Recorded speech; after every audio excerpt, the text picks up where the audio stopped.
네, 안녕하십니까. 오늘은 이제 구원론 두 번째 시간 제 13강입니다. 구원론에 대해서 두 번째 시간인데 오늘은 이제 구원받은 자에는 어떤 이익을 얻게 되는가. 그러면서 동시에 구원받은 과정에 대해서 계속 설명해 보도록 하겠습니다.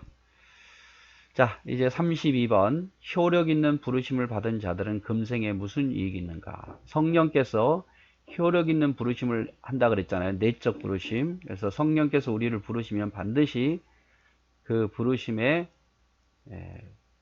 거절할 수는 없어요. 그래서 그걸 효력 있는 부르심인데, 그렇게 효력 있는 부르심을 받는 자들이 얻는 이익이 뭐냐 그 말이죠. 답은 효력 있는 부르심을 받은 자들은 금생에서, 즉 이 땅에서 의롭다 하심을 얻고 또 양자로 삼게 되고 거룩하심을 얻어서 금생에서 이와 함께 받는 여러 가지 유익과, 그래서 이 세상에서 의롭다 하심과 양자되고 거룩하심을 얻는 그런 이익이 있고, 여기에서 나오는 여러 가지 또 다른 부수적인 이익을 받게 된다, 이렇게 이야기를 합니다. 어, 그래서 우리가 결국 성령에 의해서 부르심을 받은 자는 이런 이익인데, 좀 정리해보면 칭의, 양자됨, 성화에 참여하게 된다고 말합니다. 칭의는 뭔가? 한마디로 말하면 칭해주는 거예요. 더 이상 하나님의 영원한 형벌을 받지 않아도 된다는 법적 무죄 선고입니다. 재판관에 가면 재판관이 땅땅땅땅 뭐 무죄 이렇게 해주잖아요. 치면서 그게 바로 칭이에요. 그래서 성령을 통해서 부르심을 받은 구원받은 자의 이득은 뭐냐? 이제 영원한 형벌을 받지 않아도 된다는 법적 선고, 죄가 없다 이렇게 선언하는 법적 선고를 받게 되는 거죠. 이게 칭의예요. 어려운 말이긴 합니다만은 쓰지 않는 말이기도 했죠. 잘. 그리고 양자가 됩니다. 하나님의 양자로 입양되는 신분의 변화가 일어나요. 그래서 구원받으면 우리가 하나님의 자녀가 되는 거야. 양자가 되는 거죠. 양자. 입양되는 신분의 변화가 일어난다. 성화. 성화는 뭐냐면 우리의 생각과 말과 행동이 실제로 거룩해지기 시작합니다. 거룩해지기 시작해요. 그래서 구원받으면 뭐가 이익이냐? 법적 너는 무죄다라고 선고해주는 칭의가 있게 되고, 너는 하나님의 자녀야 라는 신분의 변화인 양자되고, 그 다음에 우리의 말과 행동이 변화가 되기 시작하는 성화의 과정에 이르게 됩니다. 이것이 바로 구원받은 자의 어떤 이익과 축복이에요. 그래서 이제 좀 더 구체적으로 보면, 이제 의롭다 하심, 의롭다 하심. 우리 세 가지 봤죠. 칭의, 양자됨, 성화를 봤는데 이 칭의가 의롭다고 칭해지는 거예요. 그래서 하나씩 보면 첫 번째로 의롭다 하심. 그래서 의롭다 하심은 무엇인가? 의롭다 하심은 하나님의 값없는 은혜로 정하신 것인데, 저가 우리의 모든 죄를 사유하시고 그 앞에서 우리를 옳게 여겨 받으시는 것이니, 이는 다만 그리스도의 의를 우리에게 돌려주심인데 우리는 오직 믿음으로만 받는 것이다. 자, 의롭다 하신다. 이건 뭐냐면 아까 말했죠. 법적인 선고예요. 너는 이제 의로워졌어. 너는 죄인이 아니야. 너는 의로워졌어. 너는 거룩해졌어. 라고 법적인 칭호를 받게 된단 말이에요. 이것이 바로 의롭다 하심이에요. 자, 재판장이신 하나님께서 선택받은 죄인들을 무죄라고 판결하는 법적 선언이다. 이거 칭이에요. 의롭다 하심이 칭입니다. 죄인이었잖아요. 우리는 모든 사람이 죄인이었어요. 그런데 이제 예수 그리스도를 통해서 구원의 길이 열렸고 성령에 의해서 믿게 됐어요. 믿으면 뭐가 되느냐? 이제 의롭다라고 법적 선언을 해주신다고 말해요. 너는 이제 죄인이 아니라 너는 의롭다게 되었다라고 해주시는 거죠. 그걸 칭이라고 말합니다. 자, 근거로 하나님이 우리의 죄는 예수님에게 전가시켰고 예수님의 의로움은 우리에게 전가시켰습니다. 왜 어떻게 우리가 죄인이었는데 의롭게 되었는가? 성부 하나님께서 우리의 죄를 어디다 옮겼어요? 예수님에게 옮겼어요. 구약에 보면 이스라엘 백성들도 그렇잖아요. 죄를 지으면 짐승을 가지고 오면 그 짐승, 그 사람이 지은 죄를 짐승에게 옮기잖아요. 그리고 그 짐승이 대신 죽듯이 성부 하나님이 우리의 죄는 예수님께 다 옮겼고 또 예수님의 의로움은 대신 우리에게 전가시켜 주셔서 우리가 죄인이었는데 예수 그리스도를 믿음으로 말미암아 우리는 죄인이 아니라 우리는 이제 의롭게 되었다라고 칭함을 받게 되는 거죠. 그리고 이러한 전가를 하기 위해서 이러한 전가, 죄가 옮겨지는 걸 전가라고 말하죠. 이러한 전가를 위해서 예수님이 십자가에서 제물이 되어 주셨습니다.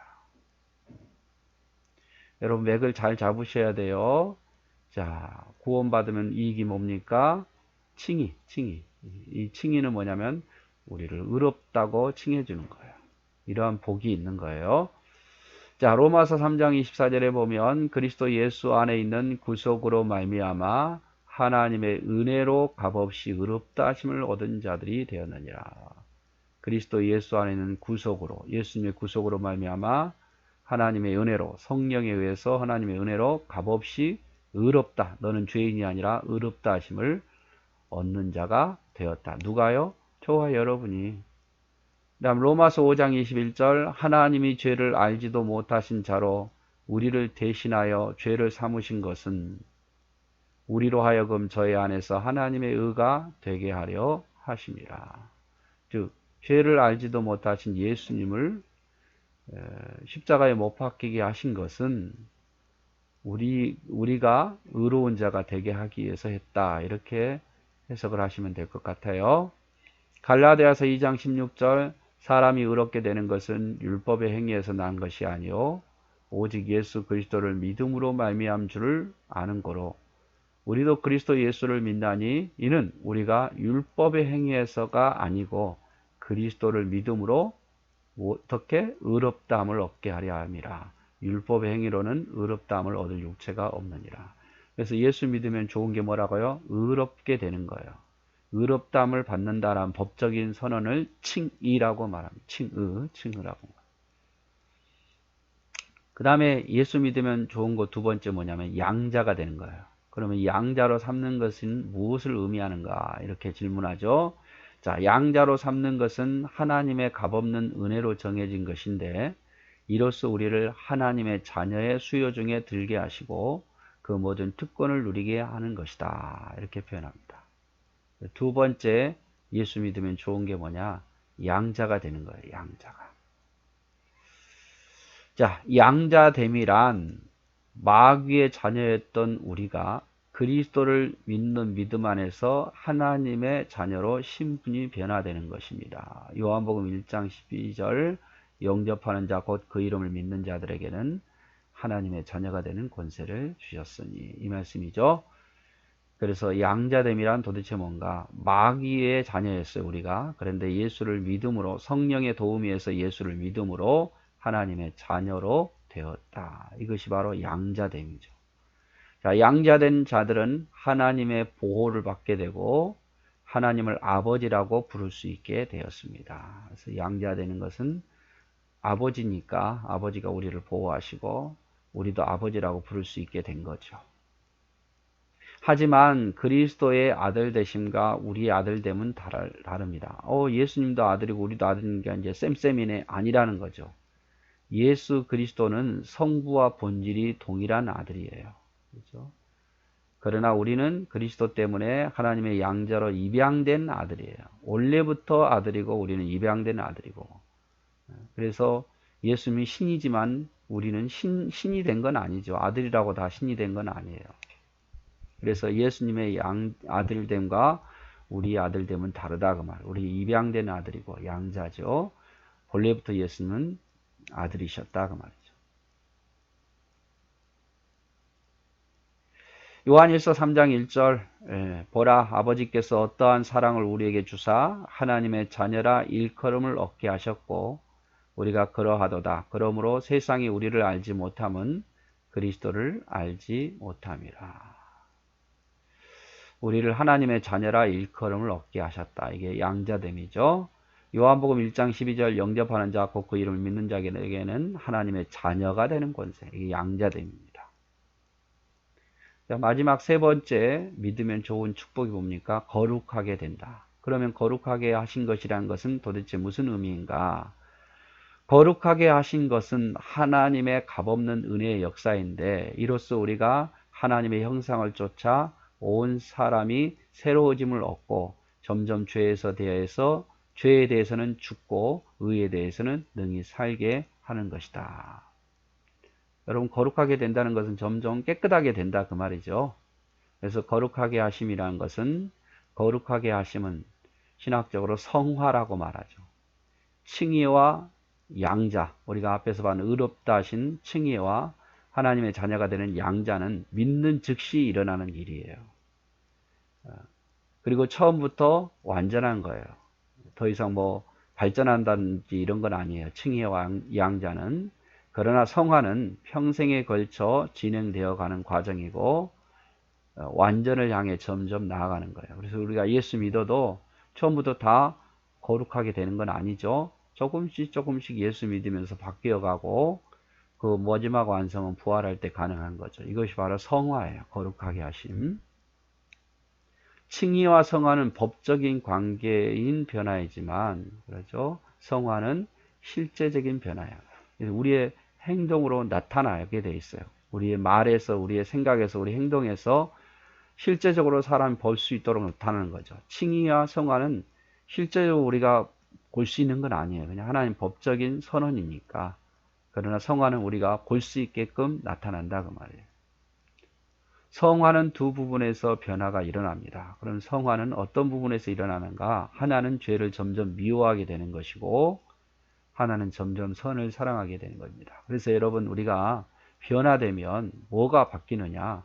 죄를 점점 미워하는 모습으로 바뀌고 대신 하나님을 향한 선한 사랑이 점점 좋은 쪽으로 바뀌게 되는 거죠. 그래서 성화가 되면 될수록 죄는 점점 미워지고 하나님은 점점 사랑하게 되는 거예요. 성경 말씀에 보면 에스겔서 36장 27절에 또 내 신을 너희 속에 두어 너희로 내 율례를 행하게 하리니 너희가 내 규례를 지켜 행할지니라. 이 율례를 행하고 규례를 지키는 것이 바로 성화의 과정이죠. 고린도전서 5장 17절 그런즉 누구든지 그리스도 안에 있으면 새로운 피조물이라 이전 것은 지나갔으니 보라 새 것이 되었다. 이 새 것이 된다는 것이 바로 성화가 된다는 의미고 로마서 8장 4절에 육신을 쫓지 않고 그 영생을 쫓아 행하는 우리에게 율법의 요구를 이루시게 하려 함이라. 율법의 요구를 이루는 것이 바로 성화의 과정이죠.